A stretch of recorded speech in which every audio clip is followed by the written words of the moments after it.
Hey all, it's David Ducker coming back at you. Today I'm going to be talking about gimmick infringement in RPGs. What is gimmick infringement? Gimmick infringement is when I do something with my character very well, and you do the exact same thing with your character also very well. This can cause a lot of problems because we're sharing the spotlight on whatever kind of scene it is that we're both good at. We're both good at combat, then when a combat scene comes up, we're going to be fighting over the spotlight. Who's better at combat?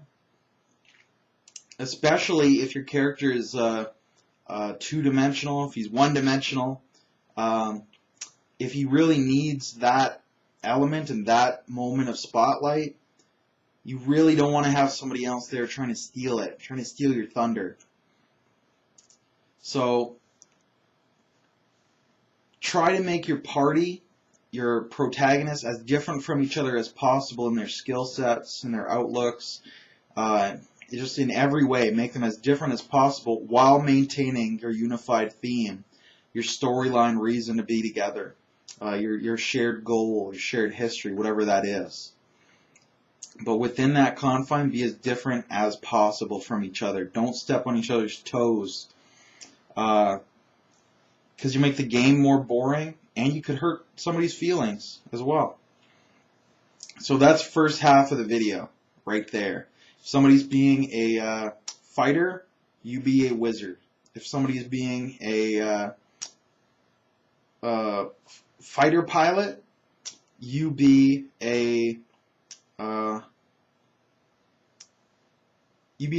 chief engineer, and you repair their starfighter. Now you got synergy. You work together, sharing the story, but you each get individual scenes where you're doing your thing and you're shining in that moment. So that's the whole first half of the video. Second half of the video is when you do overlap with someone, find a niche and differentiate from them. So if the game is about pirates, and you all have sailing skill, and you all have a fencing skill, and you all have a swimming skill, you all have you're very similar characters, but find your little niches. One guy uses a cutlass. One guy uses a rapier. One guy's the best swimmer on the ship. One guy's the best navigator. And then branch out so that you're not stepping on each other's toes. Same thing if you're running a very combat-heavy game. One guy's good with assault rifles. One guy's good with shotguns. One guy's good with sniper rifles. One guy uses heavy weapons like grenade launchers. And differentiate each other. Don't have two guys that use assault rifles because they're going to step on each other's toes. Right? Find your own niche. And this is going to vary depending on your setting, depending on your story even. Like our current game, Return of the Runefangs, generally speaking, all the player characters are knights. So we've got to differentiate within that kind of bracket. So one guy's a knight who uses maces as his primary weapon. He wears really heavy armor, really big shields. This is of course Ulrich Berengar, for those of you who watch my Return of the Runefangs videos. And one guy's a knight who wears very light armor, and he fights with a sword and uses a lighter shield. And this is Blaine Charrington, and he's a different kind of knight. And Ulrich is very good at politicking with people, whereas Blaine is very good at leading armies. So not only is their primary skill set of fighting somewhat differentiated, they each have their own fighting style, but they have secondary skill sets that further differentiate each other. So again, Ulrich's great with social situations. Blaine, not so much. Blaine's great in mass combat. Ulrich, not so much. But they're both pretty good at fighting duels or skirmishing in individual combat. So there is some overlap, but even in those scenes, when they're fighting in skirmishing combat, the way they fight is totally different. You know, Ulrich's all defense. When his opponent's worn himself out, beating on Ulrich's heavy armor and heavy shield, he gets a big, heavy, slow mace, and he bashes him in the face. The end.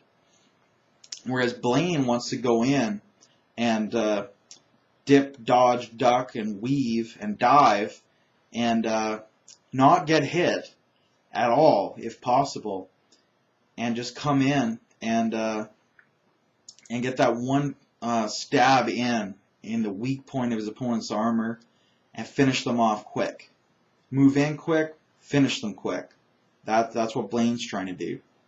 So the way they fight is completely different. Even though their fighting skill is both like 5. I have 5 ranks in fighting, you have 5 ranks in fighting.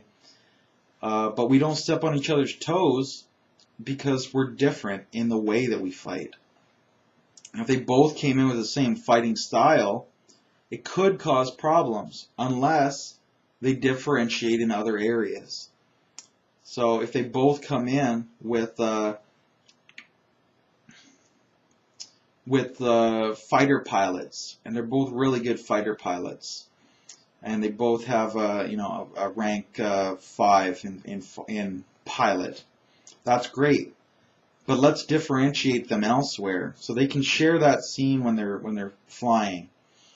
But let's make one of them, from a military family. He's by the books, and he's married. He has kids, and he went through officers training, and he's very much like a Red Baron type, where he's a gentleman and a soldier. That's a great character. And the other one, fighter pilot, his wingman, bring him in the exact opposite. So maybe he joined the military academy. He came up, they found he had aptitude for piloting, and they trained him up. But he's he's the son of a plumber. He joined the military to escape poverty. Whereas the other character doesn't care at all about money. He never even thought about it. He knew he was going to be a soldier from the time he was 5 years old. And he's come up in kind of a wealthy, tasteful background, whereas, the son of a plumber is coming in and he likes to watch pod racing and bad holodeck programs. Like he loves that trashy style of entertainment. And, maybe he's got a poor relationship with his family. Maybe he's got an ex-wife and kids that he never sees. Or maybe he's got a girlfriend. Or maybe he's got a couple of girlfriends. He could be a womanizer, a woman in every port. Maybe he drinks a lot, smokes a lot. Maybe he's out of shape compared to the Red Baron who exercises every day like clockwork. And just the way he talks is different. So in the cockpit, they're pretty much the same. Out of the cockpit, completely different. Now they're not really infringing on each other too bad, so it's okay. The more three-dimensional your character is, the less you have to worry about gimmick infringement. The more one-dimensional you are, the more you really have to worry about gimmick infringement. If I've only got one thing that defines my whole character, I can't have anybody else steal that, because then I got nothing. If I've got 50 things that all define my character, if we share 25 of those things, that's awesome, because we can compare, contrast, we can supplement, we can synergize. It opens up so much possibility. So definitely always be aware. How are you similar to the other PCs at your table? How can you be different from them? How can you display this through role-playing, through scenes, through interactions? And the same thing as a GM. Do you have two NPCs that are similar? how can you make them more different from each other? You know, if I have two assassins, let's make one a little more charismatic and the other one a little more physical. Let's make one a little more mental, and let's make one a little less mental. He's not actually very bright, perhaps. So just nudge them apart, away from each other, make them different. It'll make the world richer, make the characters individually more memorable, and the game as a whole, of course, more memorable. So that's my little ramble on gimmick infringement. So I'm going to sign off now. I hope you have a good day. Hope it has been a useful ramble for someone out there, educational.